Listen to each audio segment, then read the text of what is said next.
നമ്മുടെ പ്രിയപ്പെട്ട നടൻ ഇന്നസെന്റ് ഒരു വീട് വെച്ചു. വീട് വെച്ച് കഴിഞ്ഞപ്പോഴാണ് വീടിന് കപ്പേളയുടെയും അമ്പലത്തിൻ്റെയും ഒക്കെ സാദൃശ്യമുണ്ടെന്ന് ചില ആളുകൾ പറയാൻ തുടങ്ങിയത്.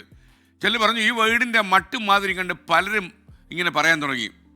എന്തിനാ ഇങ്ങനൊരു വീട് വെച്ചതെന്ന് പലരും ഇന്നസെന്റിനോട് ചോദിച്ചു. ഇന്നസെന്റ് ഇത് കേട്ട് കലിപ്പായി.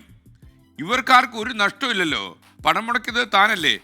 എന്നാലും ഇങ്ങനെ ചോദിക്കുന്നവരുടെ ഇന്നസെന്റ് പറയും, അതിപ്പോൾ ഒരു കപ്പേളയുടെയോ അമ്പലത്തിൻ്റെയോ മാതിരി തോന്നിയിട്ട് ആർക്കെങ്കിലും 10 പൈസ ഇടാൻ തോന്നിയോ? കാശില്ലാത്ത കാലത്ത് അതുകൊണ്ട് ജീവിക്കാമല്ലോ. ഈ സങ്കടം ഒരിക്കലും ഇന്നസെന്റ് നെടുമുടി വേണുമായി പങ്കുവച്ചു. ഇതിപ്പോൾ വലിയ ശല്യമായി വീണു. എന്താ ഇപ്പോൾ ഇതിനൊരു പേരിടുക? ആളുകൾ ഇങ്ങനെ ഓരോ ദിവസം വന്ന് ചോദിച്ചുകൊണ്ടിരിക്കുക. വേണിച്ചേട്ടൻ പറഞ്ഞു, ഒരു കാര്യം ചെയ്യും, പാർപ്പിടം എന്നും കിട്ടാലോ, പാർപ്പിടം. അപ്പോൾ പിന്നെ ആർക്കും ഒരു സംശയം ഉണ്ടാവില്ല. അങ്ങനെ ഇന്നസെന്റിൻ്റെ വീടിൻ്റെ പേര് പാർപ്പിടം എന്നായി. മറ്റുള്ളവരുടെ സ്വകാര്യത്തിലും ജീവിതത്തിലുമൊക്കെ ചിലർ വല്ലാതെ കയറിയും ഇടപെട്ട് കളയും. അത് അത്ര ഒരു നല്ല ശീലമല്ല കേട്ടോ.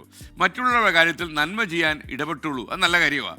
എന്നാൽ വെറുപ്പിക്കൽ പ്രസ്ഥാനത്തിനായി നെഗറ്റീവ് കാര്യങ്ങളും പറഞ്ഞ് അവരുടെ ആഭ്യന്തര കാര്യങ്ങളിലേക്കും അതിൻ്റെ ഉള്ളറകളിലേക്കും കടന്നു കയറാതിരിക്കുക.